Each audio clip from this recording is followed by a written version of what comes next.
Fala, meu povo! Bom dia, boa tarde, boa noite, boa madrugada para você que está acompanhando mais uma edição do JusCast, o seu podcast do Jus 21, onde a gente fala de tudo e até mesmo de direito. Você que está chegando aí, você que é novo por aqui, não esquece de se inscrever no nosso canal. Tem também o canal de cortes do podcast do Jus 21, do nosso JusCast, está aqui em algum canto da descrição desse vídeo. Deixa teu like, criatura abominável. O dedo não vai cair não se tu deixar o danado desse like.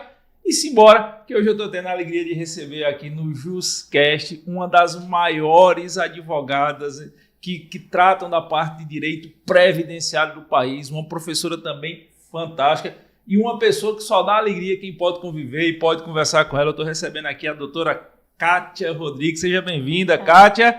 Obrigado por estar aqui com a gente. Eu que agradeço o convite, Giovanni. Aqui eu já estou me sentindo em casa, né? Conheço todo mundo, o estúdio. Então, assim, estou muito confortável com essa conversa. Tanto com você, que é um profissional que eu tenho admiração. Estou vendo aqui você se apresentar, fazer a apresentação do podcast. Estou admirando, porque realmente é uma desenvoltura excepcional.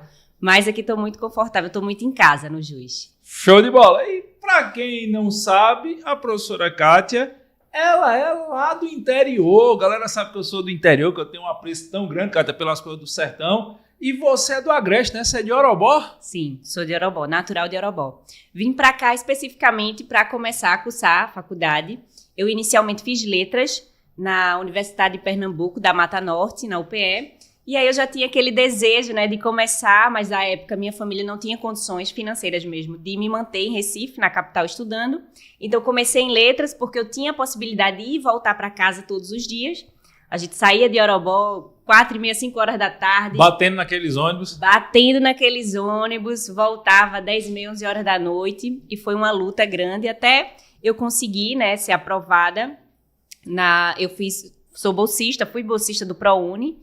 Então, cursei Direito na Católica. Mas você terminou letras? Você fez letras? Era o quê? Era a Faculdade de Formação de Professores? Fiz letras, fiz licenciatura. Certo. Né? Inicialmente, porque aí eu já tinha essa vontade de vir cursar Direito. Então, enquanto eu não conseguia vir para cá, fui fazendo letras porque era algo que me aproximava também desse caminho de leitura, de estudo. Era algo que eu também me sentia muito confortável. Então, eu também fui professora de ensino fundamental, ensino médio. De língua portuguesa, literatura? Língua portuguesa. Sério? Sério. Rapaz, olha aí aparecendo. Gostava mais de língua portuguesa ou literatura? Língua portuguesa. Gostava mais. Eu também ensinei ensino fundamental 1 e 2. Então, assim, tenho esse trato realmente de professora, vem me guiando, né? Vem me seguindo. Então, depois, quando eu passei, né, consegui a bolsa do ProUni para cursar Direito, vim para o Damas, para a Faculdade de Damas, e foi uma faculdade também que me abraçou muito, me deu uma qualidade de estudo. Eu realmente escolhi o Damas por essa indicação de uma qualificação técnica também dos professores. Então, acho que é um caminho assim que eu tenho muito orgulho.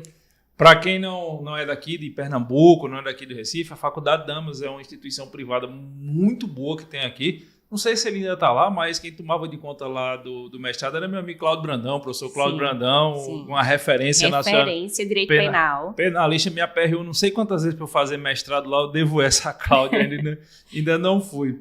E assim, você saíra do interior, você chegou aqui na capital, você tinha o quê? Você era bem jovem, né?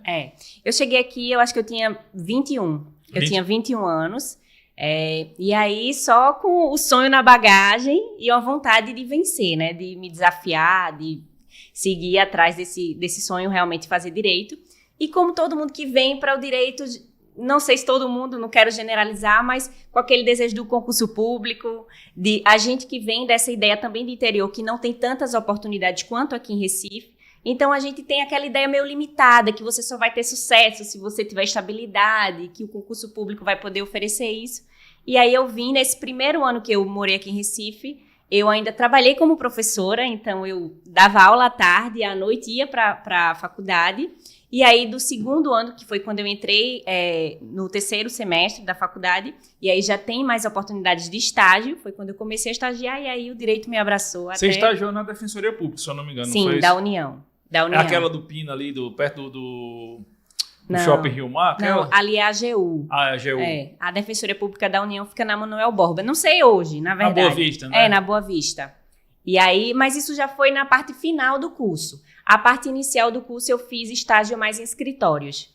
Você lembra de cabeça algum escritório que tem estagiado assim? Eu fiz estágio no escritório, eu fiz em um de direito empresarial, que eu fazia parte de recuperação judicial. Foi uma coisa que, sabe aquela coisa que você experimenta e diz, essa aqui realmente não é para mim. Eu acho que isso é muito interessante para quem cursa direito. A gente sabe que o leque é muito amplo, então é importante você experienciar, você tratar com os diversos temas, diversas áreas, para você ver o que é que você se identifica e o que é que você não se identifica.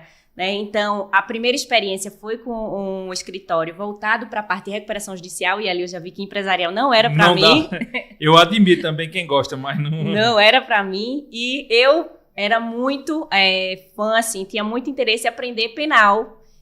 Minha área de pesquisa, meu estudo era muito assim, voltado para criminologia penal, mas não tive a oportunidade de estagiar em nenhum escritório penal. Depois fui para um escritório voltado para direito trabalhista, e aí eu realmente gostei bastante. Foi quando eu gostei, aprendi mais sobre a advocacia, realmente uma advocacia atuante, de fazer prazo, de controlar prazo, de atender cliente, de separar documentação. E aí, mas eu tinha um sonho porque eu também tinha muitos professores da Defensoria Pública da União. Então, como eles em sala de aula eram ótimas referências, eu queria também trabalhar com eles para saber um pouquinho mais do que eles faziam na Defensoria. E aí, eu fiz o concurso da Defensoria junto com outros colegas. A gente conseguiu a vaga. E aí, foi a minha última experiência de estágio, realmente foi na Defensoria Pública da União. E foi, pronto, quando eu me encantei por previdenciário. Eu fui para lá pensando em ingressar no setor de penal. Eu disse, agora eu vou chegar no penal. Agora eu vou chegar no penal. E aí, quando eu cheguei lá, só tinha uma vaga para previdenciário.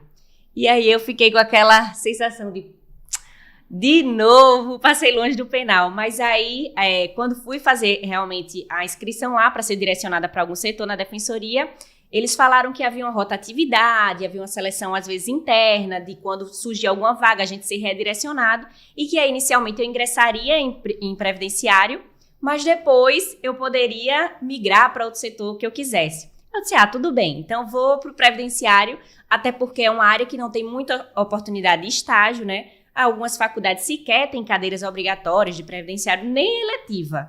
Então, eu disse, vou aprender previdenciário, vou encarar aqui como é. E eu me encantei por previdenciário, primeiro pelo atendimento, porque a gente ia para lá, tinha um dia no mês que a gente ia para o atendimento, ia conhecer as dores, as mazelas, tudo aquilo que a gente podia, de alguma forma, tentar ajudar.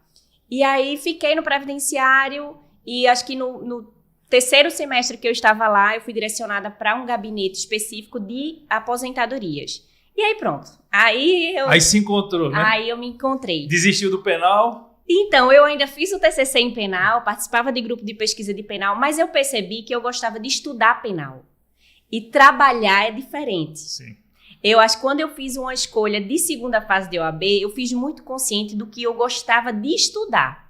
Você fez segunda fase em penal? Fiz em penal. É o grande trauma que eu tenho, que quase todos os meus alunos que trabalham comigo hoje aqui, que fizeram penal na segunda fase, ou são do civil, ou do trabalhista, ou do previdenciário. Eu fiz em penal, porque eu gostava de estudar penal. Então, eu pensei assim, se eu tenho que passar 40 dias, mais ou menos, que é aquele intervalo, né, da primeira para a segunda fase, estudando alguma coisa, eu quero estudar uma coisa que eu goste.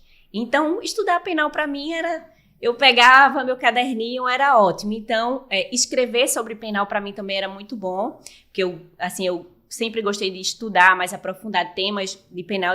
Eu acho, não tenho certeza que você pode falar melhor do que eu, que quando a gente aprofunda, eu acho que a base inicial de penal, a parte geral, depois fica tudo muito mais fácil. Então, quando ia falar de qualificação, tipificação, para mim era muito mais tranquilo. E eu acho que eu formei uma boa base de penal. Então, estudar a segunda fase foi uma escolha bem consciente do que eu gostava de estudar. Não necessariamente o que eu gostava de trabalhar. E eu acho que a gente também, nessas etapas da vida, a gente tem que se pautar nessas escolhas, né? Nesse momento, que era um momento de estudo, era o que eu gostava de estudar. Se eu pensar em trabalhar, e aí eu já tinha um certo receio, até por não ter tido contato com penal, não ter tido essa referência de estágio. Então, eu tive a referência do previdenciário, vi que era uma boa área de trabalho.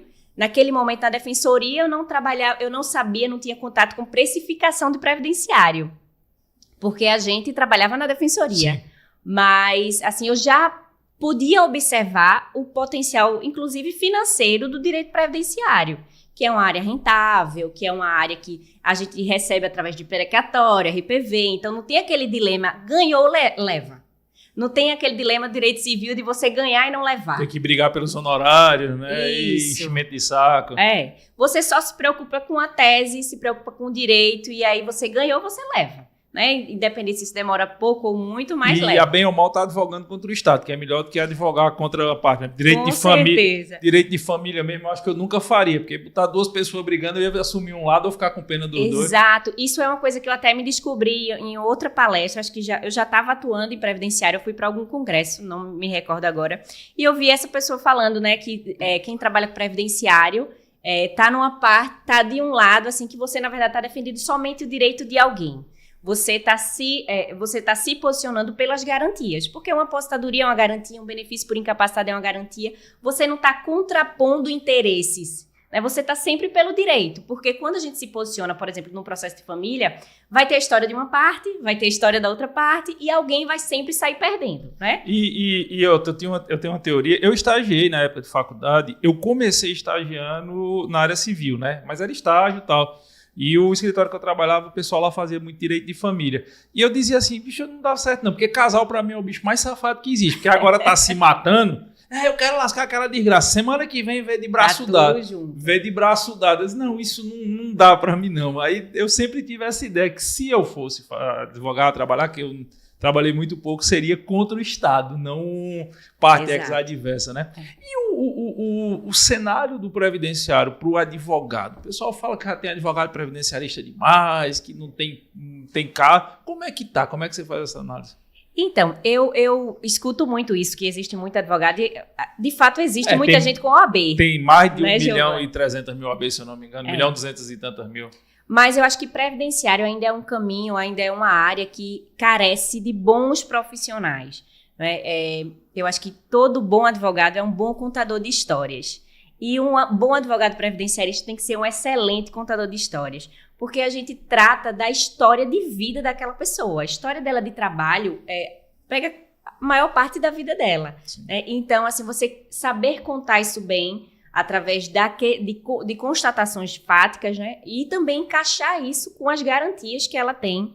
Então, ainda são poucos profissionais que conseguem fazer isso de uma forma que garanta um tempo de tramitação até mais rápido. Porque eu acho que você também já deve ter ouvido que a INSS sempre nega. O índice de indeferimento é muito alto no INSS. E quando eu comecei a trabalhar com previdenciário, eu também ia com essa ideia de que o INSS sempre vai negar e a gente sempre vai ter que entrar na justiça. Isso não é uma realidade. Eu comecei com esse receio de que o processo administrativo tinha essa limitação que o INSS sempre nega, e aí eu comecei a fazer, e começou a dar certo. Eu começava a fazer e sempre dava certo, e havia concessões administrativas cada vez mais rápidas, e aí eu constatei que, de fato, as pessoas têm uma certa dificuldade de tratar o processo administrativo. Então, quando você consegue entender a regra do jogo, e o administrativo e o previdenciário tem esse fato positivo, que você tem a possibilidade do processo administrativo e o processo judicial. Então, quando você domina o administrativo, até para ir para o judicial é mais rápido. Então, assim, eu acho que o que está faltando ainda é uma área com poucos profissionais qualificados para atuar, assim, e também, gente, não falta cliente de previdenciário. Não falta, porque se você pensar, todos são clientes em potencial. Todo mundo se aposenta, todo mundo tem, sei lá, acidente de trabalho. Aqui mesmo, Beto passou 6 meses no INSS aí, andando no shopping, caiu, se lascou. Foi 6 meses, não foi, Beto, de afastamento, numa brincadeira no shopping, um menino novo desse. Vou deixar meu cartão com o Beto. Na próxima, viu, Beto? Você tem 1 ano, viu? 6 meses foi pouco. Não, mas aí você lasca a empresa. Aí, não é nem porque a empresa esteja pagando, é porque tem que arrumar um profissional bom feito o Beto, dá trabalho. Você falou essa história quando meu pai faleceu, e aí minha mãe já era aposentada, né? E para ter direito à pensão. Aí meu pai faleceu, eu disse, eu vou atrás da pensão. Só chegava gente dando notícia. Eu disse, não, isso aí é no mínimo 1 ano. Não sei o quê, vão negar, vão cortar 50%. E eu tinha a impressão, porque o meu contato com o previdenciário foi esse. Aí eu tinha a impressão que era o caos, né? Aí eu comecei a falar com os amigos, gente que entende, não, caminho é esse, processo administrativo. Em 3 meses, ela não só estava com a pensão concedida, como ainda recebeu o retroativo e tal, já estava lá, abriu uma conta. A única coisa que eu achei, eu fiquei que abrir uma conta na Crefisa para receber pela Crefisa para depois transferir para o banco dela. Mas com 3 meses estava resolvido. E assim, realmente me impressionou, porque tudo que eu escutava era história de desgraça. E aí parece que falta esse saber manejar, né, o processo administrativo. Isso é muito comum. A gente tem um prazo, a gente tem uma instrução normativa do INSS que ele estabelece prazos para cada procedimento. Então, para uma pensão tem um prazo, para uma aposentadoria 90 dias. Mas esse é o prazo que a gente tem que passar para o nosso cliente. Porque se a gente disser a ele que vai sair 1 mês e sair em 3, ele vai ficar frustrado. Sim. Então, a gente tem que passar o prazo que está previsto lá no texto, né, normativo do INSS. Mas a realidade é que quando a gente faz tudo muito bem organizado, estruturado, a nossa resposta tende a ser muito rápida, inclusive com concessões automáticas. Eu já tive uma concessão em 30 minutos de uma aposentadoria. Então, assim, eu protocolei e mandei o comprovante para o cliente. Eu acho que o cliente nem acredita. Não acredita. Quando sai assim muito rápido, às vezes eu ligo, né? Eu gosto sempre de falar, pessoalmente, mas algumas vezes, quando eu não consigo, eu ligo.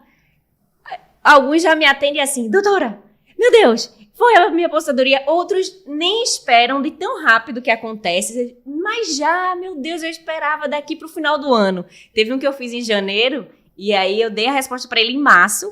E ele, Cátia, eu tava esperando isso lá para dezembro, para eu comer no Natal, não sei o quê. Então, assim, é realmente o manejo desse processo administrativo, porque existe regra, né? É um procedimento.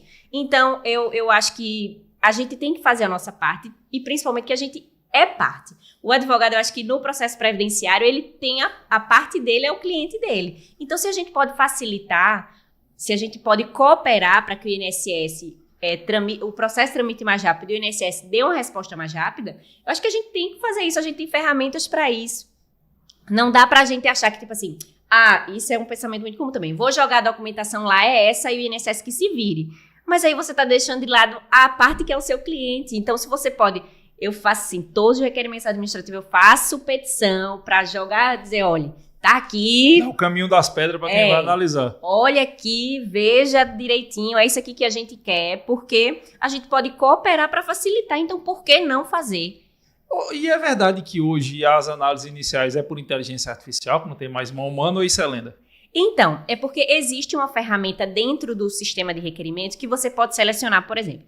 Algumas pessoas vão ter aquele tempo muito bem amarradinho, né? Vai ter tudo que ela trabalhou lá na carteira de trabalho está no CNIS, que é um extrato de contribuições do INSS. Quando está muito bem amarrado e você coloca essa documentação dentro do requerimento, então é isso que viabiliza a concessão automática, porque todas aquelas informações da vida dele já estão lá, já foram apresentadas, já estão registradas no INSS. Então ele só faz bater e confirmar. E aí é realmente um robô. Mas, em alguns casos, o que está na CTPS não bate com o que está no CNIS, nesse extrato do INSS. CTPS, Carteira de Trabalho e Previdência Social. Gente.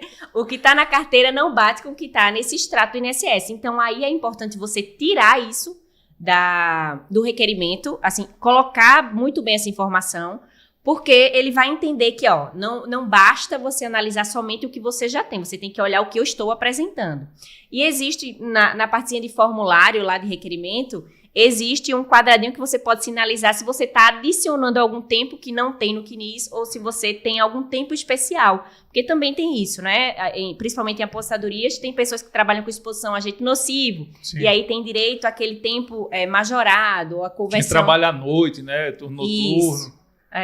Então, existem essas particularidades que podem aumentar aquele tempo de contribuição. Então, sempre que você fizer um requerimento e você tenha uma informação nova para o INSS, aí não dá para ser uma análise automática. Porque você tem que apresentar, você tem que mostrar qual Aí passa por uma pessoa. Aí passa por uma pessoa. Então, assim, eu dou até essa dica no curso. Quando você tiver tudo muito amarrado, você conferir a documentação do cliente e você viu que o que está na carteira de trabalho bate com o que já tem no INSS, você pode correr para o abraço. Porque essa concessão, ela é robotizada e, com certeza, assim, vai ser até mais rápida. Mas, se tiver alguma informação, qualquer que seja uma data de início de vínculo, uma data de encerramento, algum período que ele fez um acordo trabalhista e não está lá na carteira de trabalho, ou está na carteira de trabalho e não está no extrato do INSS. Então, é importante você tirar isso da análise automática, porque se o robô ele vai conferir somente o que está lá, ele vai ver que não tem tempo. Né? Eu tenho até um requerimento de apostadoria para fazer essa semana, eu estava compartilhando hoje com a minha equipe, que o cliente ele tem uns vínculos, acredito, de 92 até 98 que estão na carteira e não estão nesse extrato do INSS. Então, se a gente faz o requerimento dele e deixa o robô trabalhar sozinho, ele vai indeferir, porque ele não vai identificar aquelas informações. Então, é importante a gente colocar esses alertas e é tudo muito... Hoje, assim, o sistema, de certa forma, facilita. Roda bem. A gente tem ferramentas para isso. Eu acho que a gente só tem que realmente tentar dar o nosso melhor e cooperar. Eu acho que todo o processo tem que ser cooperativo. Esse sistema automatizado também vale para BPC Loas, para aposentadoria, sei lá, afastamento por acidente de trabalho... Em alguns casos, naqueles que tem perícia, não. Agora a gente tem até a possibilidade do Ateste Med, que é uma perícia remota apenas com prova documental, né? Não sei se você viu, é uma decisão. Não vi. Então, até... Você dá carga e... Você sobe e coloca somente a documentação médica, não precisa daquela perícia presencial. Sim. Então, esse... Já é um ganho, né? Já é um avanço. Com certeza, porque acabam alguns requerimentos de benefício por incapacidade, onde tem caso de constatação de doença, enfim. Às vezes você consegue marcar uma perícia para 3 meses, 4 meses. Então, isso acaba demorando. Por isso que muita gente, quando vai receber, recebe os atrasados. Mas a perícia ficou muito projetada. E com essa possibilidade de requerimento via Ateste Med, você vai mandar a documentação. E o que eu acho muito importante é que o benefício ele não vai ser negado se o perito que analisar aquela documentação encontrar alguma incompatibilidade ou alguma ausência de alguma informação. Ele vai lhe chamar para ir presencialmente e você provar. É como se fosse uma análise prévia para evitar um acúmulo de demanda. Aquela análise prévia ela só pode favorecer o segurado. Então, se ele tiver direito, ele já dá logo. E se ele entendeu que, olha, nesse laudo tá faltando alguma informação, eu não entendi direito, não deu para ler, que às vezes acontece, né? Não deu para ler, não consegui ler. E aí ele chama o segurado e diz, olha, houve incompatibilidade aqui, vamos agendar uma perícia presencial? Então, assim, é uma ferramenta que realmente só veio para favorecer o segurado. Ele não pode indeferir o benefício em razão de alguma incompatibilidade naquele laudo. A tua já foi assim, Beto? Já foi... Foi nada. Tu foi fazer perícia lá, não foi? Teve que bater lá. Ô, Kátia, então, quando a gente vê esse pessoal falando mal do sistema do INSS, talvez o problema esteja do lado de cá da tela do computador? Olha, Giovanni, com tudo, assim, eu não vou passar pano pro INSS, porque, assim, algumas vezes a gente vê alguns movimentos realmente de cansar o advogado, né? Eu já tive... Mas eu falo dentro do sistema, porque eu escuto o pessoal... É a primeira vez que eu escuto alguém falar tão bem do sistema do INSS. Mas também você maneja ele na palma da sua mão. Será que talvez seja mais desconhecimento? Eu acho. O Beto está dizendo aqui que negaram o requerimento dele, aí você ligou. Isso. Fazer o quê, Beto? Acerto pós-perícia. Um acerto pós-perícia. Então, eu acredito hoje, atuando cada vez, assim, em contato também com outros colegas, eu percebo que existia até pouco tempo uma vontade de jogar a documentação e deixar o INSS virar. Né? E aí você entrega o direito do seu cliente, porque você se limita, você deixa na mão dele decidir o que ele achar melhor ou não. E aí também vem de uma cultura das pessoas acreditarem que não precisam de advogado para fazer requerimento do INSS, né? Não. Principalmente a parte administrativa, todo mundo acha que... Vou tentar aqui, eu resolvo sozinho, não preciso de advogado para isso não. E aí, às vezes, acontece, eu estava até conversando com um colega um dia sobre isso, que ele acaba se prejudicando a um ponto que a gente depois não tem como consertar, não é? Porque... se a pessoa não for bem acompanhada, bem orientada, são muitos detalhes que podem prejudicá-la até, eventualmente, num processo judicial. Porque aquele procedimento administrativo, ele também é juntado no processo judicial. Então, o que você está entregando ali no INSS administrativamente pode lhe ajudar ou lhe prejudicar no judicial. Porque se for negado e você for para a justiça, o INSS vai trazer aquela provinha lá. E aquela prova pode ser boa para você ou ruim para você, dependendo de como você manejou. Eu, assim, da minha experiência, eu tenho sérias críticas ao INSS, eu acho que ainda tem muita coisa que pode se facilitar, mas também eu percebo que existe um certo descaso com o processo administrativo. Não é? As pessoas acabam fazendo de qualquer forma, tanto alguns por realmente desconhecimento, não saber, às vezes juntam um laudo que não tem nem o CID do médico. Né? Outros por teoria do menor esforço, né? Isso. Muito aí. E aí, realmente, o índice de indeferimento sobe.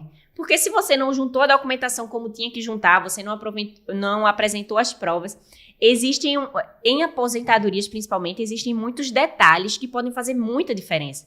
Por exemplo, a pessoa teve tempo de serviço militar, se a pessoa, até é um detalhe que eu sempre falo nos cursos de aposentadoria, a projeção do aviso prévio indenizado.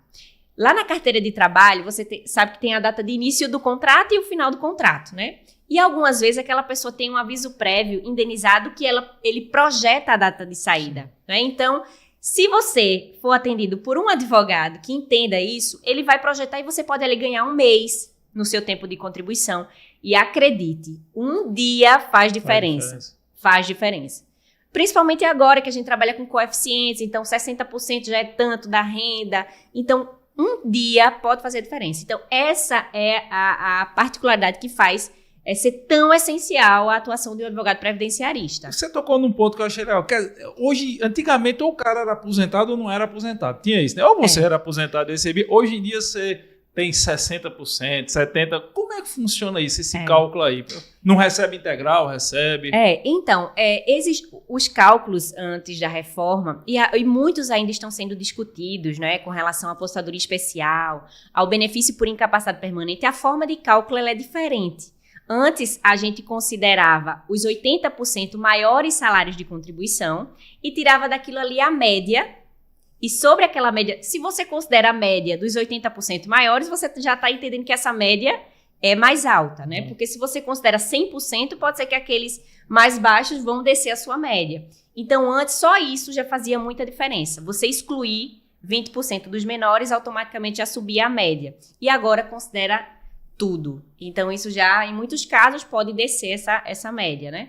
Então, e os fatores de coeficiente são aplicados de acordo com os tipos. Para aposentadoria é para pensão. A pensão por morte também agora tem a questão de reduzir. Né? Eu vi isso na prática. Quando minha mãe já era aposentada, aí reduzia. Com relação à cumulatividade, né? Se é uma aposentadoria, se é outra pensão por morte.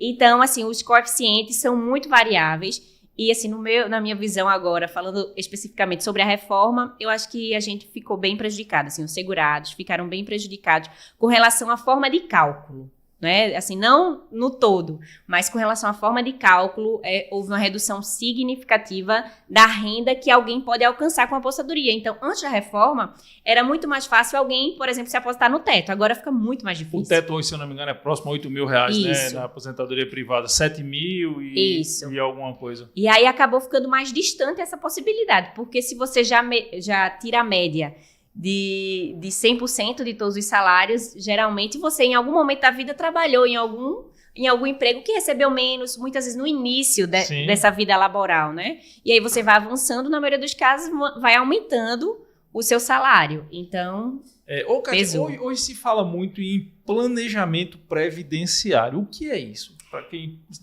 Para quem nunca ouviu falar nisso, o que é planejamento previdenciário é uma estimativa que se faz e, na verdade, eu entendo que o planejamento previdenciário é um traçado estratégico.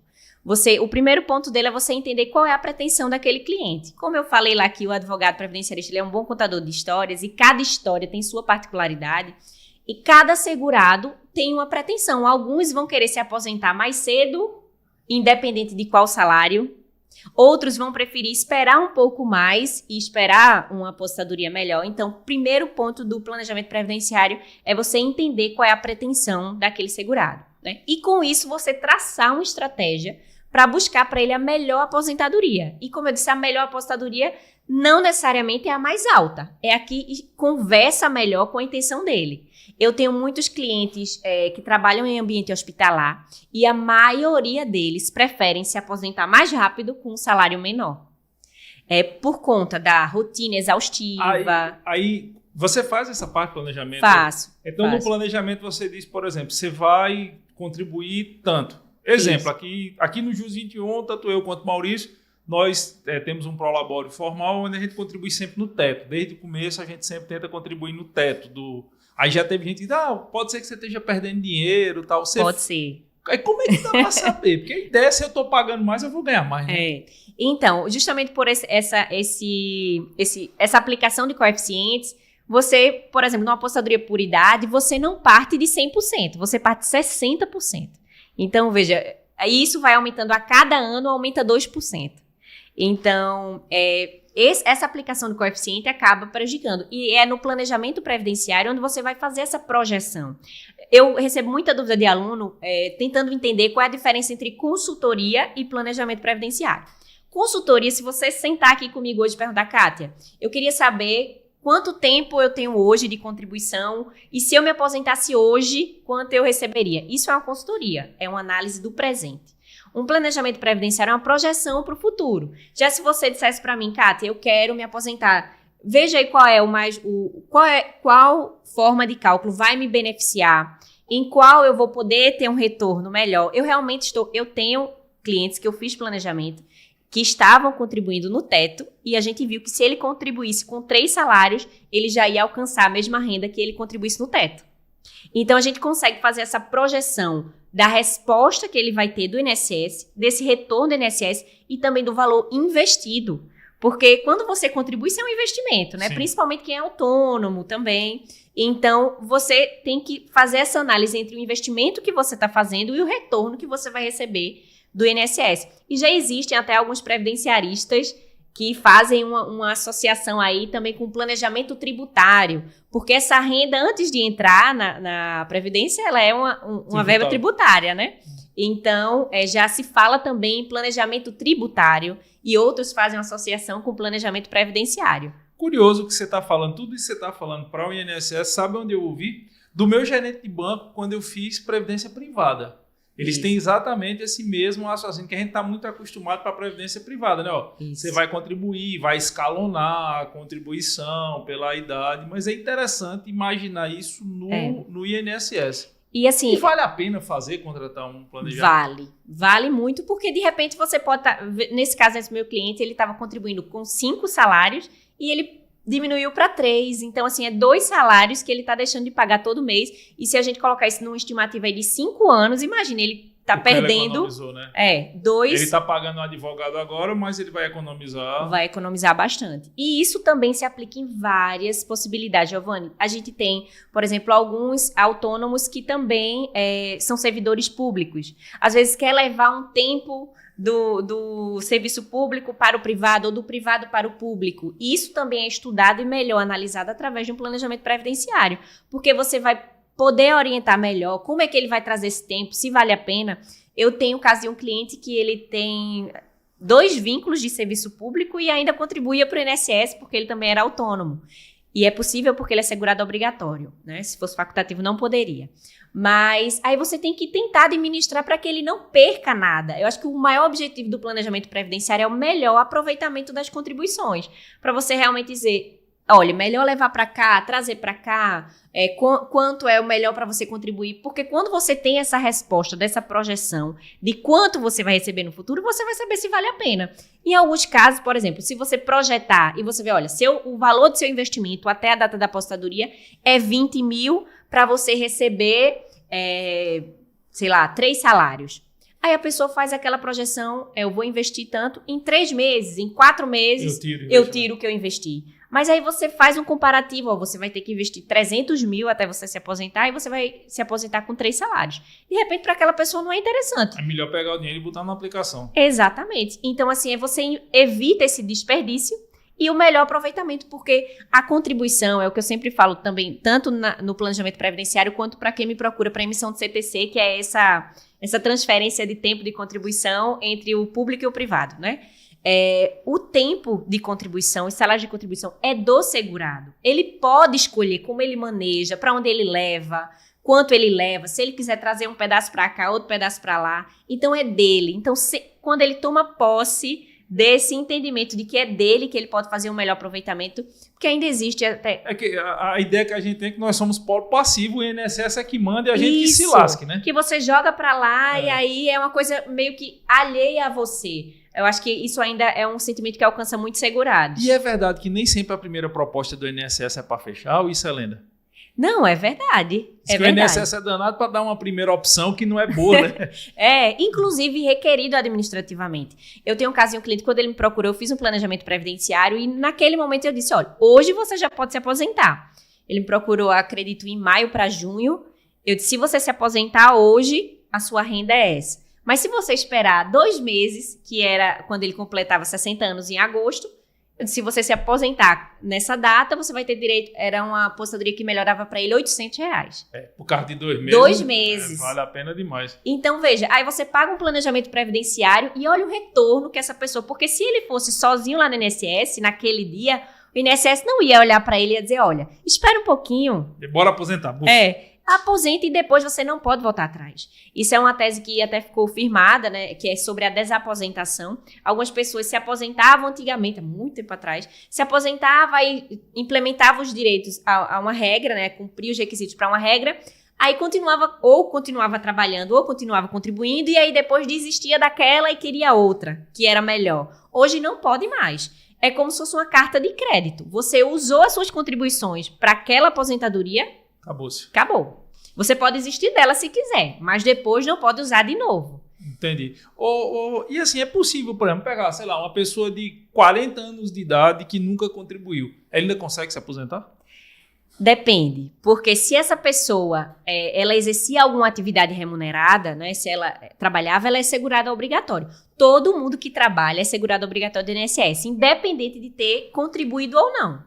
Então, desde que você comprova essa atividade remunerada, esse trabalho, você pode indenizar o INSS.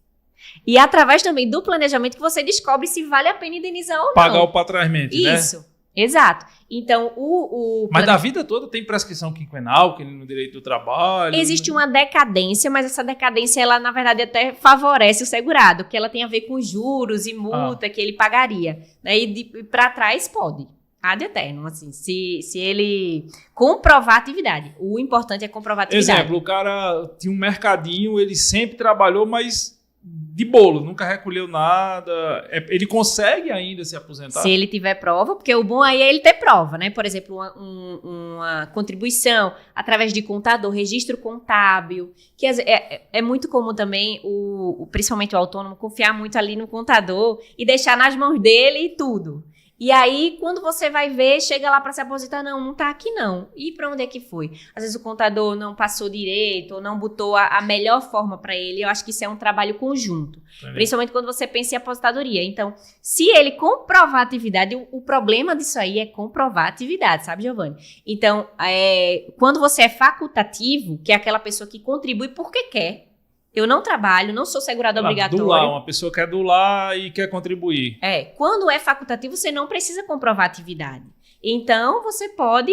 Agora, se você foi segurado obrigatório, você quer pagar, aí você tem que comprovar a atividade. O desafio é esse, é na parte de produção de prova. Porque aí, essa aí, no meu ponto de vista, é a falha do INSS. Você for lá receber, ele vai... Se você for pagar, ele vai receber. Ele vai receber. Mas aí, na hora que você for requerer o benefício, aí ele vai dizer, olha, mas você não viu essa regra, mas ele aceitou seu pagamento. Ele não vai lhe alertar. Às vezes, é melhor o cara dizer que não trabalhava e recolher do que... Em alguns casos, sim. Aí é muito particular. Realmente tem que ser, é caso a caso. Mas é como eu tô falando. No momento do segurado ir lá pagar, isso acontece muita gente que às vezes contribui numa alíquota de, eu vou pagar mais baixa agora, vou pagar uma alíquota de 11%, por exemplo. E aí ele pagou. Muito tempo, uma alíquota de 11%. Aí, só que ele tá tem em vista aí uma apostadoria por tempo de contribuição. E aí quando ele vai requerer, o INSS diz, não, querido. Com essa alíquota de 11%, você não tem direito a uma apostadoria por tempo de contribuição. Mas ele não foi alertado lá atrás. E, do meu ponto de vista e na minha atuação, que eu vejo é muita frustração de alguns segurados nesse ponto. Eles fazem naquela esperança, sem instrução também, de qual retorno eles teriam com aquele investimento. E aí, quando chega no momento de requerer, que é esse momento, muitas vezes, de vulnerabilidade, né, que está numa idade mais avançada. Tá ruim de trabalhar, já isso. tá... E aí é nesse momento que ele toma consciência da informação que ele deveria ter tido lá atrás. E você falou em produção de instrumento probatório, a ideia que eu tenho é que às vezes vocês têm que ser um pouco de historiador. Vou dar um exemplo.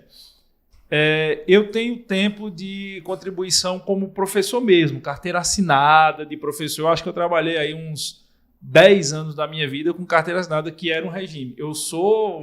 Comecei nos anos 90, então 1900 e Xuxa na manchete.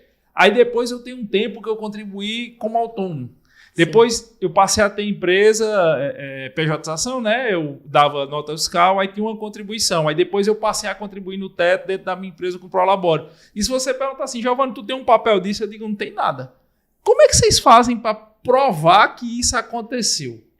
O documento essencial é a carteira de trabalho, né? Mas para essas contribuições, por exemplo, como autônomo, onde é que está na carteira? Não está na carteira. Não está na carteira. Então, você vai buscar essa documentação através de registros contábeis, recibos, nota fiscal ou não, mas você realmente tem que construir. Primeiro é você entender o que é que compõe aquele histórico de contribuições. Não, mas eu pergunto assim, porque, por exemplo, hoje está tudo digitalizado. Mas, por exemplo, nos anos 90, não era. A gente assinava um papel e nem cartão para sacar tinha. Você tinha que ir no banco com um contra-cheque e pegar o dinheiro.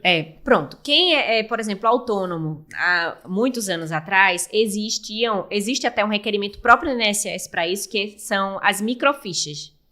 Que hoje até ainda usam aquele carnezinho, né? Mas antigamente não era assim. E algumas pessoas, por exemplo, perdeu esses carnês. Porque é muito comum você ver um meme de advogado previdenciarista e aquela bolsa cheia de carnê, mas tem gente que perdeu. Eu já tive cliente que se mudou, perdeu na mudança. Não tenho nada. Não tem. Então, assim, se não tem a documentação, primeiro passo, vai no INSS ver se essa documentação está registrada lá. Se já estiver registrada lá, bacana. Então, não tem controvérsia. Né? Não é controverso aquele fato. Agora, se for controverso aí é mais 500, porque se você não conseguir provar, acaba perdendo. E hoje é possível fazer composição de regime? Porque, por exemplo, enquanto professor eu tinha um regime. Sim. Certo? E depois, como empresário, hoje eu sou professor, mas eu sou dono da empresa, então é outro regime. Você consegue fazer composição ou você tem que escolher um? Não, você consegue fazer, mas existe um instrumento para isso, que é a certidão de tempo de contribuição, que eu falo sempre que é como se fosse uma carta de crédito.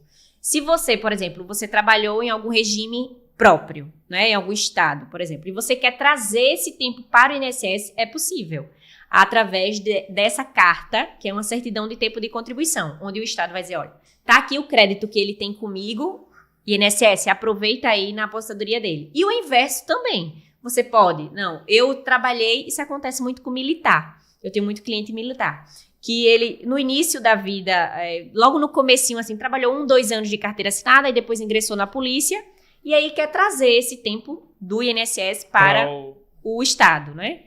E aí a gente consegue essa certidão também do INSS para o Estado e ele consegue compor. Quando a gente faz essa transferência do privado para o público, às vezes é para conseguir alguma licença, algum abono permanência, né? E quando é do serviço público para o INSS, geralmente é para aposentadoria mesmo, que eles querem ou para aumentar a renda, na maioria das vezes é para aposentadoria. Então, vai muito desse remanejamento. É por isso que eu gosto de falar que as contribuições são do segurado e ali é um crédito que você tem e fica na sua mão ali manejar. E é por isso que você precisa de um profissional para lhe orientar, porque é muito... Esse conhecimento técnico mesmo não é muito acessível. E para quem está acompanhando agora, por exemplo, o pessoal está assistindo, poxa, eu preciso conversar com a doutora Kátia. Para vocês acharem a doutora Kátia, o meu pessoal já está botando no Instagram dela aí. É Kátia Rodrigues _ADV. Vocês acham fácil, eu já sei decorado. O pessoal vai botar aí, vai estar na descrição do vídeo também. Meu patrão Júnior está anotando o tempo aí para colocar. Mas com certeza está passando na cabeça de muita gente, daquela pessoa que está nos assistindo agora.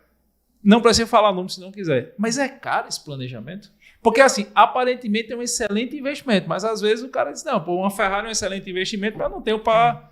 Depende muito da complexidade, Giovanni, depende muito da complexidade. E, assim, eu gosto de falar também que essa análise, as pessoas costumam perguntar, né? Você sempre cobra consultoria? Eu gosto de distinguir consultoria de análise. Como é que eu posso precificar um planejamento previdenciário se eu nem olhar a documentação daquela pessoa e tentar traçar qual vai ser o caminho que a gente vai seguir? Então, para essa análise prévia, eu, Kátia, né, falando da minha experiência, eu não cobro. Eu gosto de levantar a documentação, dar uma olhada, entender qual é a pretensão da pessoa, e aí, diante dessa complexidade, que a gente já vai ter essa constatação, aí a gente precifica. Se eles é tanto. Isso. Aí Mas a pessoa decide. É alguma coisa assim que a pessoa comum não consegue? Não, consegue sim. Consegue sim. Não teria que vender um rim de Beto para pagar. Não. Vou fazer um pacote aqui pro pessoal do JUS. Não, mas consegue, é tranquilo, assim, é tranquilo. Agora, lógico que dentro de uma complexidade muito maior, e esse é um patamar também que eu costumo usar, é um padrão, a gente olha muito o salário de benefício. Se você for cobrar um planejamento previdenciário, por exemplo, para uma pessoa que recebe sempre um salário mínimo ou contribui um salário mínimo, você tem que ser ajustado para aquela realidade. Sim, né? Até porque se você for cobrar, sei lá, 30 mil reais, a pessoa vai ficar com raiva de você. Exato. E aí, se você tem... E geralmente mais complexidade existe em contribuições de autônomo. Geralmente. Porque as pessoas ou não foram muito bem orientadas, ou deixaram passar alguma coisa. Mas, de toda forma, não é algo fora da realidade, não. É assim, é acessível. E quando o pessoal não traz café pra gente, obviamente é mais caro. É mais caro, é mais caro. Sai bem mais caro. Ó, Kátia, e o que danado é a revisão da vida toda, que tanto se falou no STF, que não passou, né? Ai, no meu caso é uma decepção. Mas o que era, assim, a revisão da vida toda? Então, a revisão da vida toda, no meu entendimento, era uma questão de justiça social. Por quê?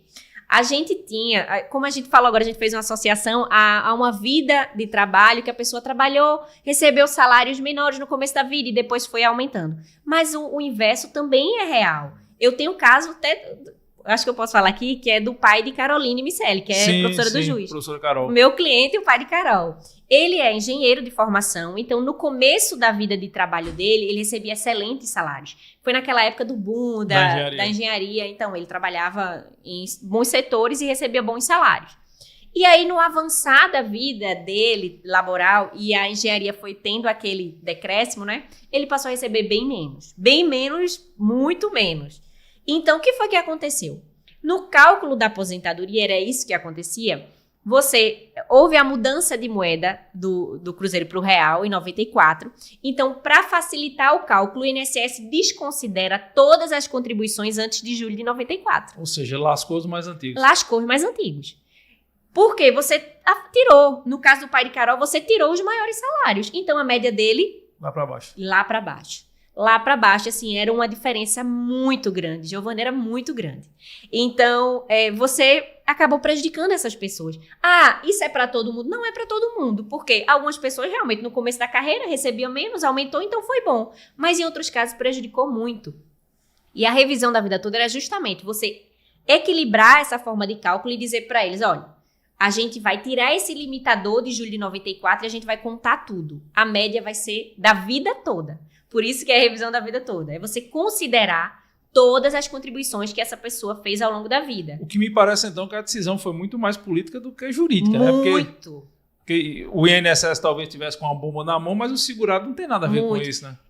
E assim, o benefício previdenciário, que é uma aposentadoria, por exemplo, ele é contraprestacional, né? Ele contribuiu e ele vai ter direito a receber. Não é um benefício assistencial, como o BPC, que você nunca contribuiu nada e você tem direito. Um benefício previdenciário, ele exige uma contrapartida. Então, o que ele está recebendo hoje, ele fez justo porque ele contribuiu lá atrás. Então, por isso que eu falo de justiça social. Porque é como se você dissesse agora, olha, vai quebrar o INSS. Porque o argumento foi mais ou menos esse, né? Ah, vai ser um retroativo muito grande e aí o INSS vai quebrar porque não vai ter condição. Mas e o que aquela pessoa contribuiu lá antes de 94? Ele não já aproveitou? Não serviu para outras pessoas? Então, acaba realmente sendo muito injusto, porque é você tirar dessas pessoas o direito delas reaverem aquilo que elas efetivamente contribuiu. Né? Isso. E na sua visão, o INSS vai colapsar? Porque eu tenho visto muitas pessoas falarem assim, cada vez mais você tem pessoas dependendo do INSS e cada vez menos pessoas contribuindo.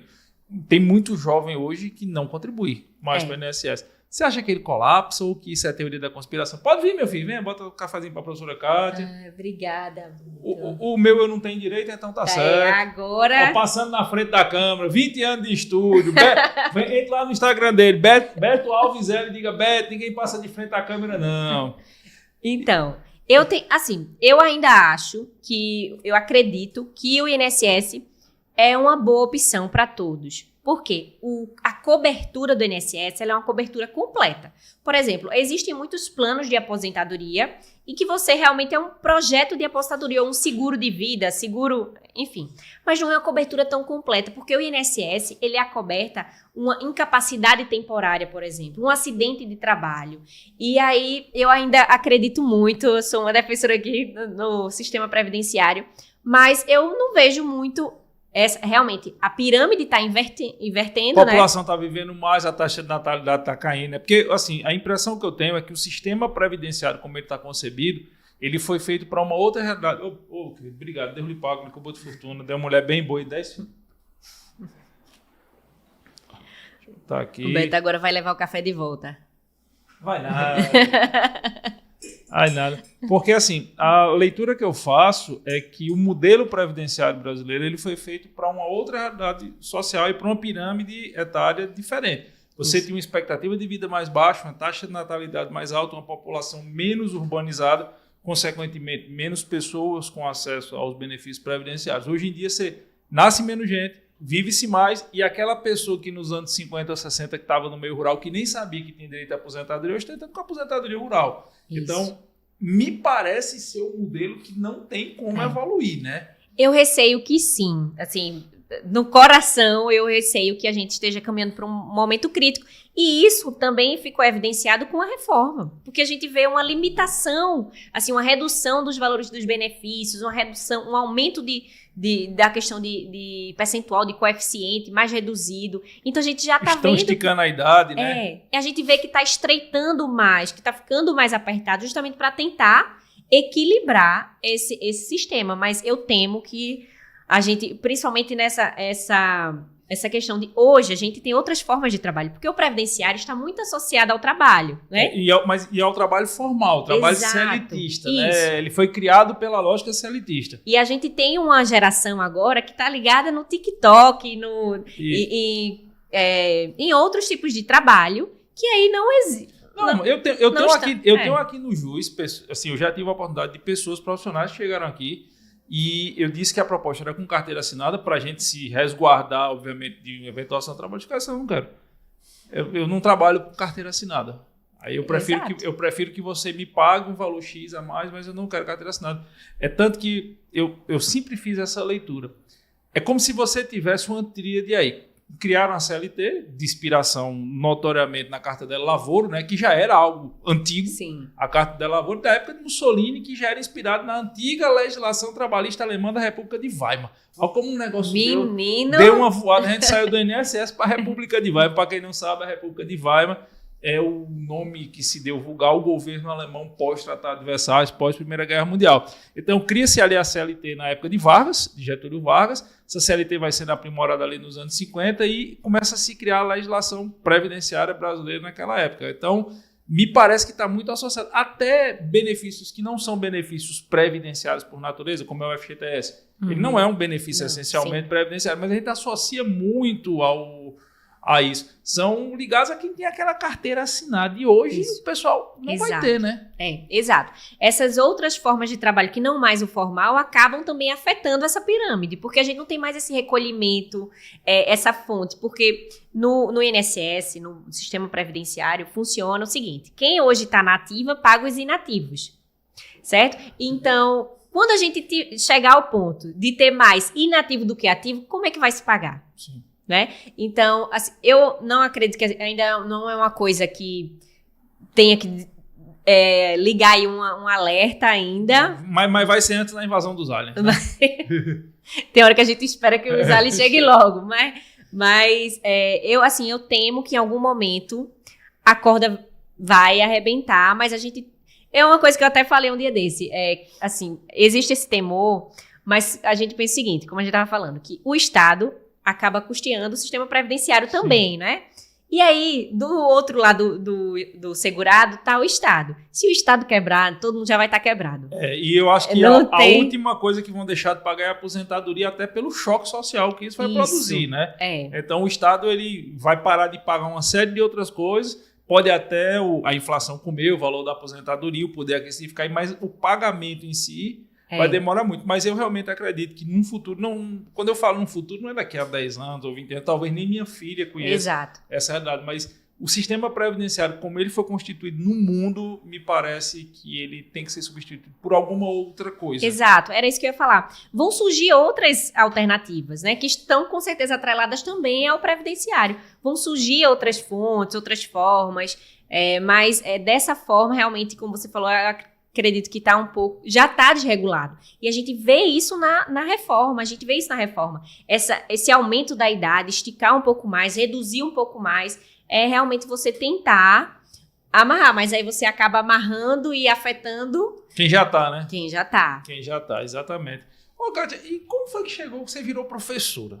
Você é advogada, a Kátia trabalha no escritório que tem duas grandes outras advogadas que eu sou fã incondicional, a doutora Marília, que é, para mim, a maior especialista no Brasil em direito ligado a plano de saúde. Marília, querendo você aqui no podcast. Perfeita. A Carol, que eu nunca vi ninguém ser tão boa para brigar com o banco como a Carol me quer. E você, então, você está num escritório de advocacia consolidado com duas sócias que são brilhantes, cada uma na sua área. Uma tríade de advogadas brilhantes, jovens advogadas, inclusive, me permita dizer.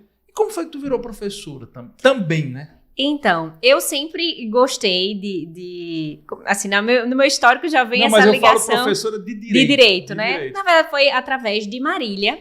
Marília já estava participando com vocês. Eu já tinha feito algumas palestras, participado de alguns eventos na área de previdenciário. E aí, eu acredito que, assim, fazendo um recorte aqui falar sobre Marília e Carol, eu acho que a gente acredita muito uma na outra. E aí, a gente, acho que formou essa união justamente por saber do potencial.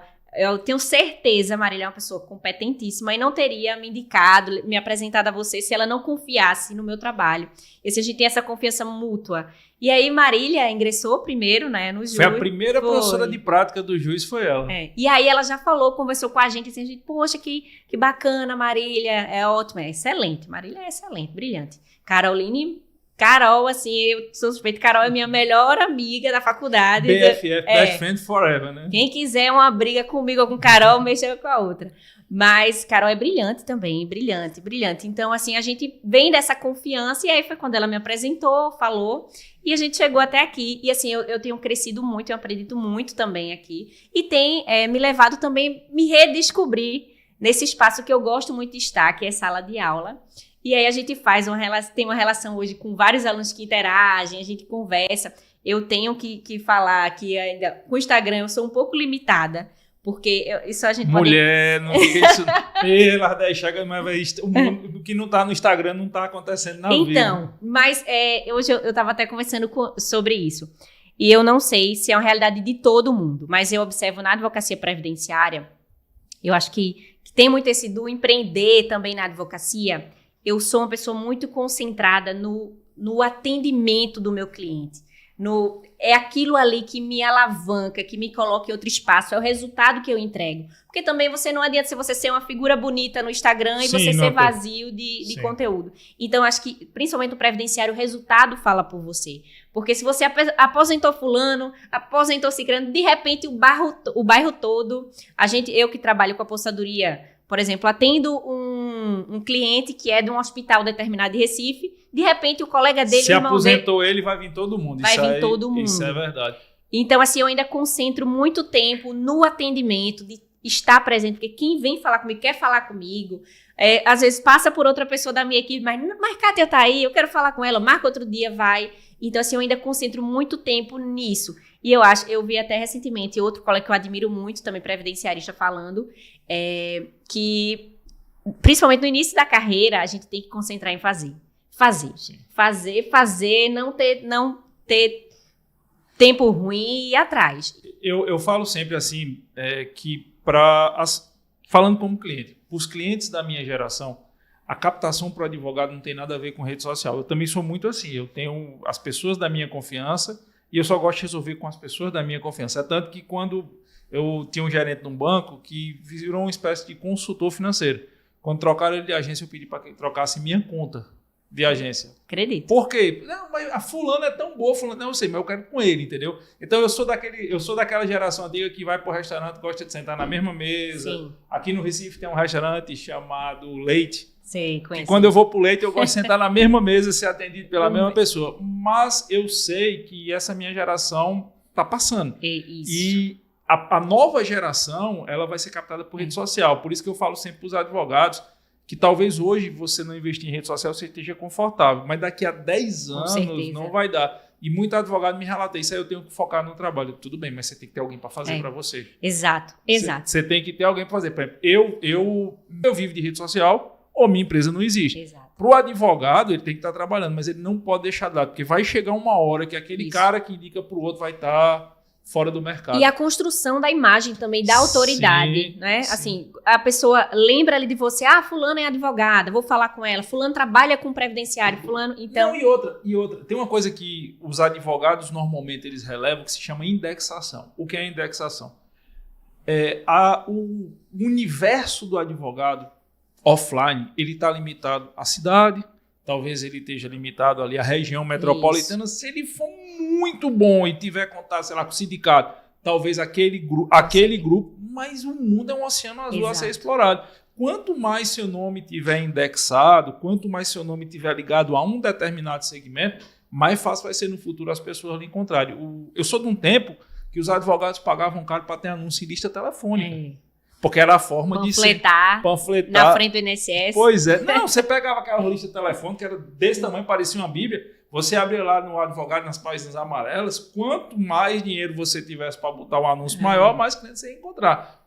Hoje isso já não caberia por motivos óbvios. Então eu sempre digo aos advogados e aos jovens advogados que estão nos assistindo, você tem que investir no seu cliente. Mas você não pode relegar a rede social. Ou o que vier no futuro no lugar da rede social. Hoje a gente fala em rede social, eu não sei o que vai ser daqui a 10 anos. E assim, concordo totalmente com o que você está falando. E eu acho que é isso. Se você não tem tempo para fazer, ou você não tem... No meu caso, se você disser, faça um post, ou faça 3 inicial, eu vou fazer as 3 inicial.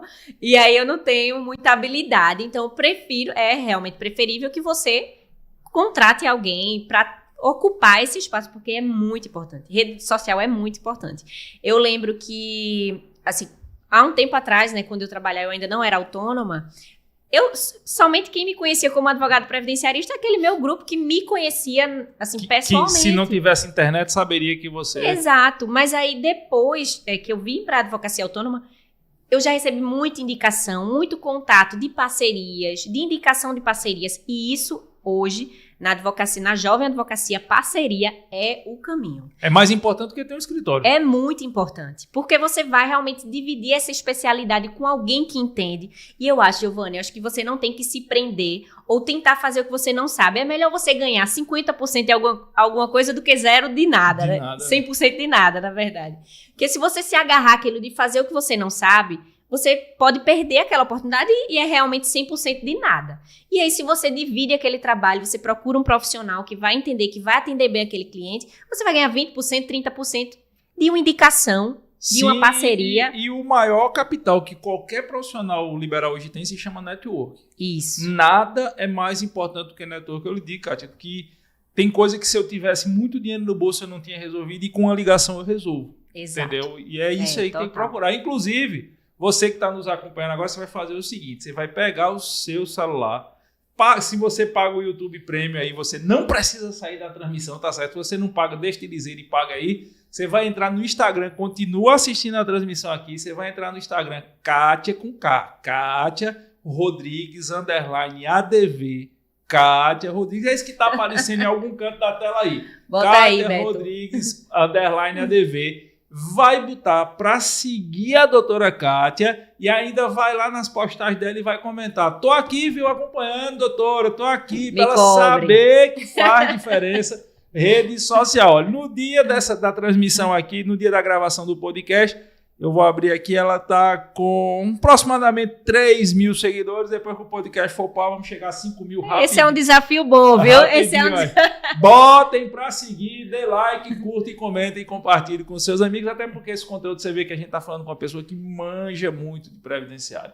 Ela não manja só de previdenciário, não. Manja de previdenciário de outras áreas do direito, a gente está falando sobre previdenciário aqui. Então, é óbvio que você sempre vai ter algo a aprender. Olha o tanto de coisa que eu aprendi. Eu não sabia o que era danado da revisão da vida toda, já estou com raiva do INSS, estou com raiva do STF, que não deixou. Mas não pode ter raiva do STF. STF, muito amor envolvido. Vai derrubar nosso nome, pelo amor de Deus. Muito amor envolvido, tá? Qualquer coisa, se vocês ficarem com raiva, meu nome é Beto e eu moro no Ibura, só chegar lá.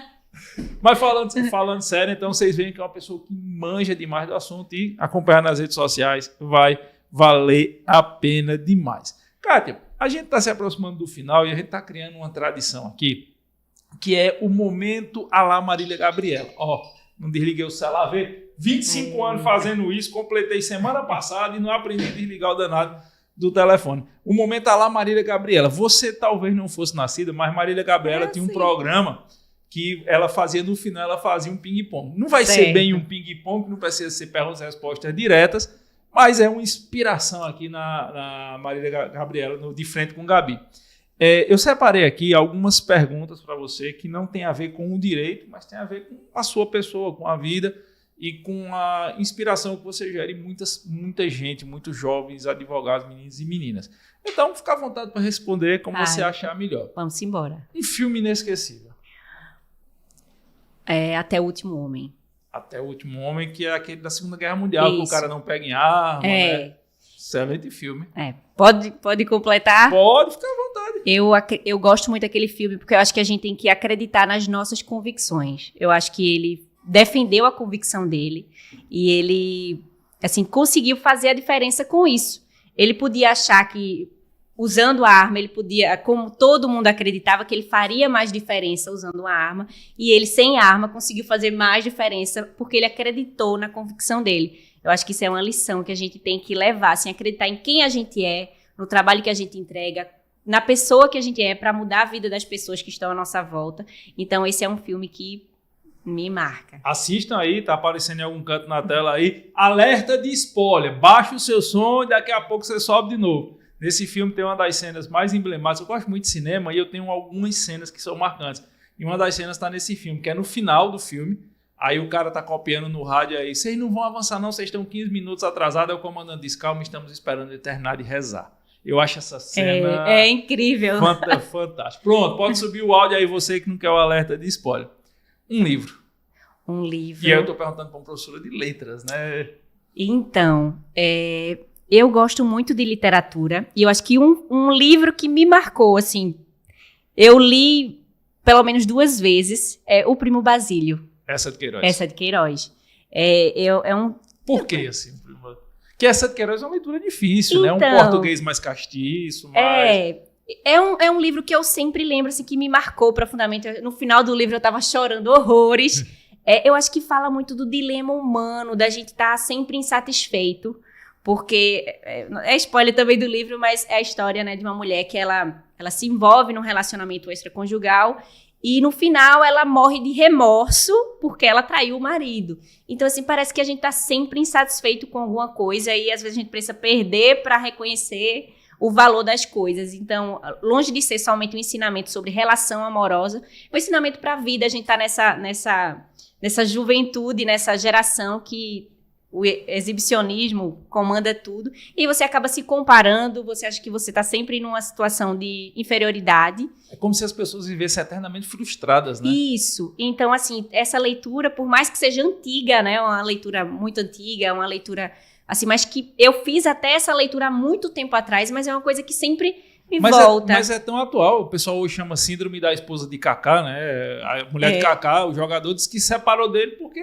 O que é que ele fazia? Botava gaia, não, raparigava não, tomava cachaça não, não fazia nada, era um bom marido, mas ela não estava satisfeita. E essa referência eu acho que é 1889, 1888, se eu não me engano. Eu não lembro, Giovanni, agora... Mas se eu não me engano, realismo, né? Realismo português, final do século XIX. É uma leitura pesada. Procura aí, Beto, quando é O Primo Basílio, essa de Queiroz, realismo português, data da primeira publicação, por favor. Mas olha, quem gosta de uma boa novela, Tenho certeza que vai gostar desse livro. Na verdade, os livros da literatura clássica brasileira, eles são muito ricos. Sim. Qual é o ano?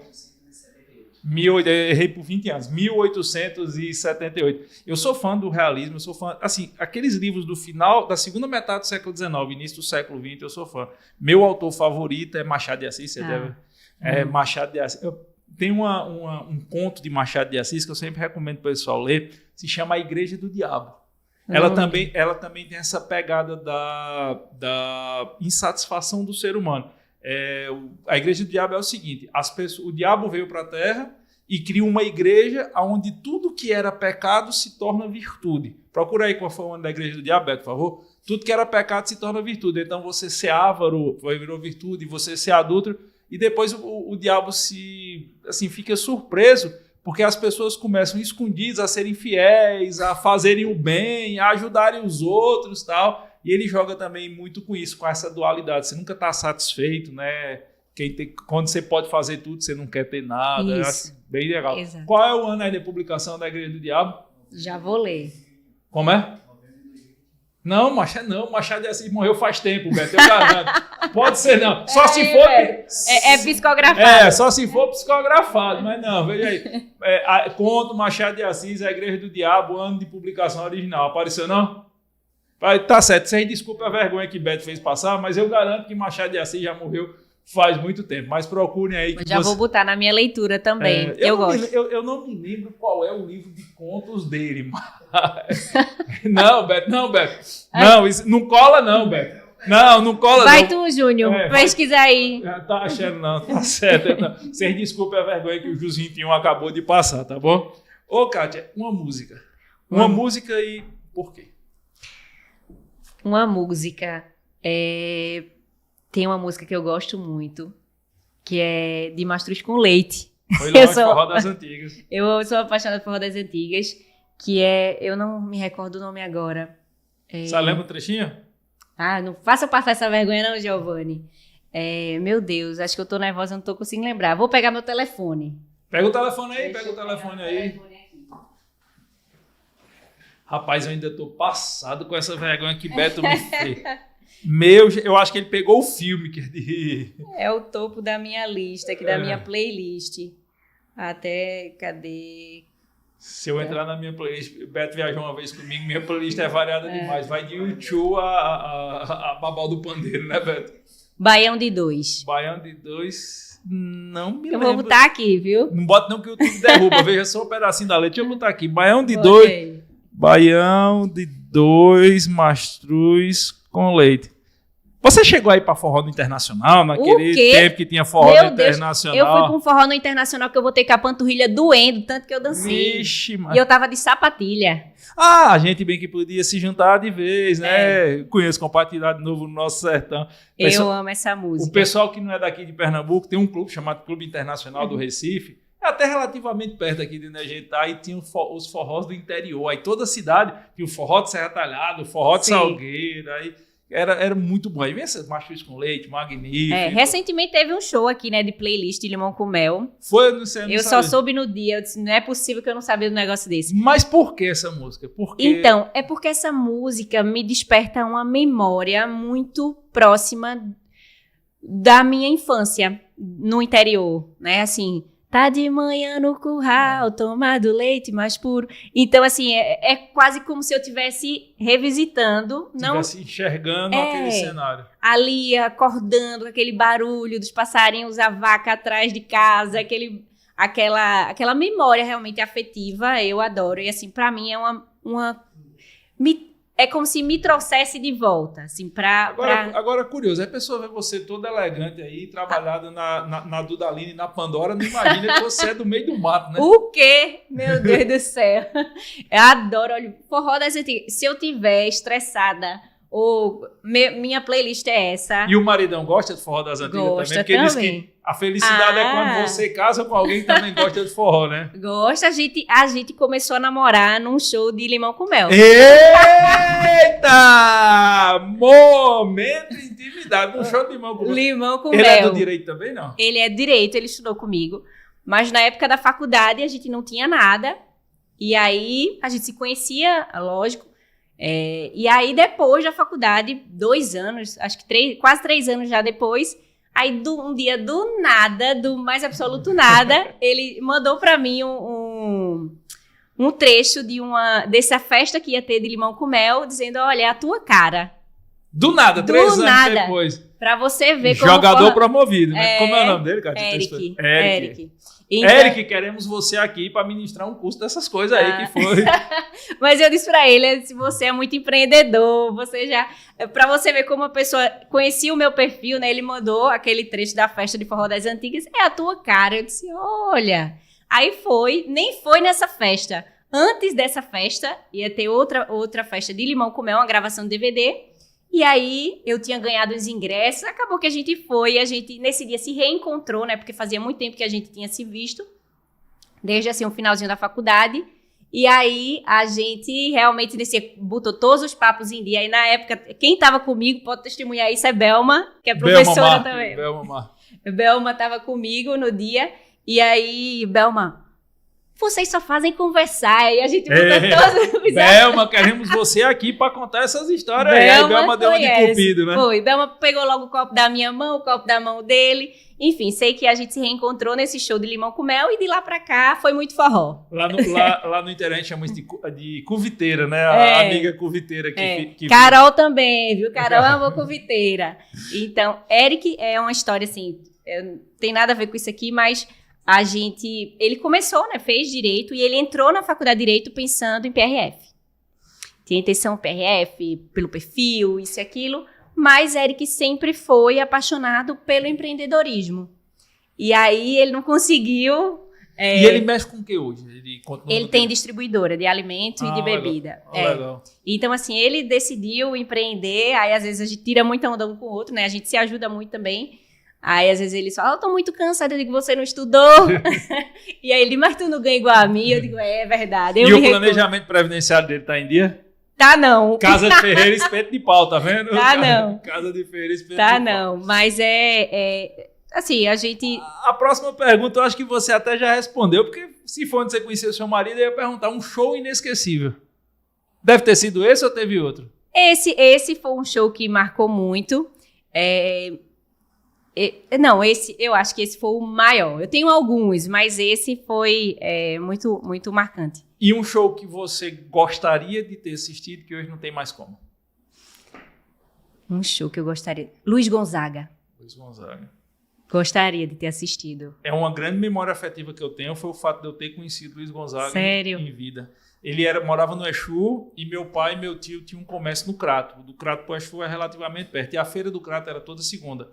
Aí ele vinha pro Crato na segunda-feira, parava o carro dele de frente à loja de pai, aí ele sentava lá na loja de pai com meu tio, que ele era maçom, meu pai maçom, meu tio também maçom. Aí ficava sentado na mesa do meu tio conversando e mandando o povo comprar as coisas. Era mais ou menos a hora que eu chegava do colégio ali, 11h30, meio-dia, aí ele chamava de sobrinho por causa da maçonaria. Vem cá, meu sobrinho. E assim, inúmeras vezes eu vi Luiz Gonzaga. Aí depois ele adoeceu, parou de ir. Mas é um gênio da nossa cultura. Meu Deus. Olha, minha playlist eu falei aqui Mastruz com Leite, mas Flávio José. Meu Deus, eu amo o Flávio José. É ícone. Flávio José tem uma filha que também é forrozeira, que foi minha aluna. A menina vai seguir os passos dele, vai manter a tradição da família. Agora tá chegando nos momentos mais polêmicos. Ave Maria, gosto. São João vai cortar aqui. Não vai cortar nada. São João gosta? Amo. Caruaru ou Campina Grande, o que é melhor? Ave Maria. Eu vou falar por mim, eu vou para Campina Grande. Todo mundo que passou aqui, Bruno é o prefeito de Campina Grande, a gente dá a melhor qualidade, patrocina nós, porque todo entrevistado pode aqui... Pode chamar pro camarote, Bruno. Meu irmão mora em Campina Grande. Então eu tenho essa desculpa. Meu irmão mora em Campina Grande, minha irmã também mora em Campina Grande, os dois, né, são universitários. E aí, a gente tem esse acesso lá, e aí acaba facilitando. Mas, olha, São João, pra mim, é meu interior. É um milho assado na fogueira, é todo mundo conversando, é uma pamonhazinha quentinha, uma natinha derretida. Eu não gosto de fazer inferno, não, mas a professora Cátia Rodrigues disse que o São João de Campina Grande é melhor do que o São João de Caruaru. Mas brincadeiras à parte, ambos os São João são muito bons. Eu também, assim, eu tenho um apreço muito grande por Campina por causa dos amigos. que eu tenho lá, né? E assim, Campina Grande, para quem não sabe, tudo é superlativo. O pessoal de lá diz que é a Roma pós-moderna, né? O centro de radiação cósmica do universo. Mas sendo São João, São João tá valendo demais mesmo. Outro tema polêmico aqui. Já vi. Outro tema polêmico. Previdência privada, vale a pena ou é enganação? Eu acredito que vale a pena, mas, Giovanni, até essa pergunta eu vou sair pela tangente, porque eu não entendo muito bem de previdência privada. Eu acho que aí a gente tem que se reservar ao que entende. Eu não entendo bem de previdência privada, então, assim, eu não consigo ter uma opinião formada se é realmente vantajoso ou não. Eu sei que muita gente está saindo, né, da previdência pública, tá, até também por essas outras fontes de trabalho não formais, e aí, de repente, pode ser uma alternativa. Aí eu me livrei. Se você conversar com alguns gerentes, eu já conversei com alguns gerentes de empresas privadas, assim, eles só faltam dizer, você está jogando dinheiro no mato. Mas eu ainda acredito na previdência, no misto. Eu tenho previdência privada, mas eu não deixo de contribuir, né? De contribuir. Olha aí, o melhor cenário previdenciarista. Tem os dois, né? Para garantir. Cuscuz ou sarapatel? Pode ser cuscuz com sarapatel? Não porra não. Cuscuz ou sarapatel? Ave Maria. Olha, eu como cuscuz quase todos os dias, mas um sarapatel com pão, com farinha, com pão. Nunca comi com pão. Meu Deus do céu, com pão francês. Eu já comi com farinha. Abre assim, oxe, meu Deus do céu. Sarapatel com pão, com farinha. Na minha lista agora. Prove. Entrou. Lá em Orobó tem uma feirinha, que lá todo sábado é a feira da cidade, e aí na sexta-feira, que o pessoal vem dos matadores, enfim, aí tem uma senhora que faz um sarapatel lá muito bom, sexta-feira de noite. Taca dentro do pão, bota a pimentinha. Meu Deus, amo. Agora é aquela coisa, sarapatel é aquela coisa que... Ou você gosta ou você odeia, né? Não tem meio termo. E a gente tem uma relação de confiança com o sarapatel onde a gente come, né? Sarapatel, buchada, tudo que tem a víscera, você tem que saber onde comer. Eu levei uma vez meu sócio Maurício aqui no mercado. Ele chegou ali... Ele comeu? Não, eu levei ele no mercado da Madalena, ele é mais refinado, né? Uma linguinha. Maurício é mais refinado. Eu levei lá no meu patrão Jair, do mercado da Madalena, e lá não tem cardápio. Aí a gente sentou para tomar café, vai dizendo o que é que tem. Tem sarapatel, tem rabada, e eu só vi ele enguiando, assim. Ele fazendo aquela cara de nojo, assim e tal. Levantou e não comeu nada. Nenhuma língua. Língua de boi comeu, não. Língua é muito bom. Lá em Jara é muito bom. E pra gente finalizar, Kátia, já te agradecendo a gentileza. De novo, não deixe de seguir a professora Kátia. Além de grande previdenciarista, ela também é uma grande professora. Falando agora como pelo JUS 21, é uma grande honra ter você aqui nos quadros de professores do JUS 21, nas mais variadas áreas. É muito bom trabalhar com pessoas que, além de competentes, são pessoas simples, são pessoas de luz. Eu tenho muito tempo de estrada, eu já vi inúmeras vezes pessoas que não têm 10% do seu conhecimento, 5% do seu carisma se acharem a bala que mata o Kennedy, sabe? Se acharem a última Coca-Cola do deserto. E você é, inequivocamente, uma das maiores previdenciaristas que eu já conheci, sem demérito aos demais. Nós temos alguns grandes previdenciaristas aqui no JUS 21. E você é de humildade ímpar. Então, eu tenho muita honra de ter você no quadro professor do JUS 21, na pós-graduação também, na pós de previdenciária. A professora Kátia também é nossa professora, está abrindo novos horizontes aqui dentro do JUS com a gente. E aí eu gostaria que você finalizasse o nosso podcast, deixasse sua mensagem para os seus alunos do JUS, para quem não é aluno. E você é notoriamente uma inspiração. Eu já vi várias, principalmente para as meninas, eu já vi várias alunas aqui dizer que se inspiram em você. Deixa uma mensagem para essa galera. Ai, que honra ouvir isso. Eu me sinto muito confortável, como eu falei no início, aqui eu me sinto muito confortável com todo mundo, muito acolhida. E a gente se sente muito honrado também em estar perto de pessoas que a gente admira, né? Você... Conhecendo o meu histórico aí de gostar de penal, eu já conhecia você antes do JUS. Mas, assim, é uma admiração recíproca. Para os meus alunos, eu amo a interação que a gente tem no chat. Muitos me procuram no Instagram. E eu percebo que a gente tem criado uma relação até eu não sei como explicar, mas elas me procuram até para saber outras coisas. Kátia, apareceu isso, o que eu faço?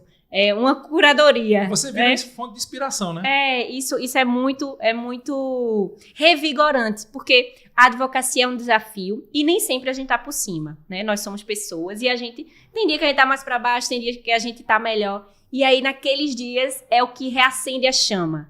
De você ter alguém que diz, olha, eu vi isso aqui, lembrei de você. O que você acha? Me diz tua opinião sobre isso. Então, isso alimenta essa chama da gente ser essa inspiração e da gente também querer ser a nossa própria inspiração, né? Olhar para a trajetória, como eu falei, eu tenho uma trajetória que eu não quero dizer que foi fácil ou também que dramatizar. Foi uma história de muita luta e que eu tenho muito orgulho. Eu acho que fez ser quem eu sou. As dificuldades que eu passei, o que eu tive de enfrentar, desde que, quando eu me posiciono, é muito comum eu ouvir das minhas professoras lá do interior, que me deram aula lá em Orobó, dizer, eu sabia que ia ser assim, eu sabia que você ia alcançar esse espaço, porque a gente tem que ser fiel a quem a gente é. E aí eu acho que é isso que inspira, é a gente ter autenticidade e a gente ter humildade de se reconhecer no outro, principalmente com uma época de tanta robotização, né? Eu acho que quando a gente entrega a humanidade e a gente se reconhece no outro, é quando a gente consegue realmente abraçar e cativar as pessoas, os clientes, é quando você vai mostrar que você é essencial. Isso fica uma dica aí para a vida, para a advocacia, é isso que a gente agrega como pessoa e como ser humano. Eu acho que um bom advogado, com certeza, é uma pessoa que entrega muita humanidade, que atende muito bem as pessoas. E é isso, Giovanni, agradeço demais, estou muito feliz com a nossa conversa. Cheguei aqui meio nervosa, porque é toda uma estrutura aqui, embora já esteja familiarizada com o pessoal, mas assim, você realmente é uma figura que a gente admira e fica um pouco nervosa, assim, diante da sua grandeza, né? Da prestação que você fez, eu fiquei assim, tem que respeitar, viu? Valeu, Kátia, muito obrigado. Galera, não deixa de seguir a professora Kátia lá no Instagram. Você que ainda não é inscrito no nosso canal, se inscreve, aproveita e vai no canal de cortes. Giovanni, acha onde? Tá aqui na descrição desse vídeo. Tem o nosso canal de cortes também. Deixa seu like, ativa o sininho para receber as notificações e fica ligado que sempre tem um bom papo aqui no JusCast. Um cheiro para quem for de cheiro e um abraço para quem for de abraço.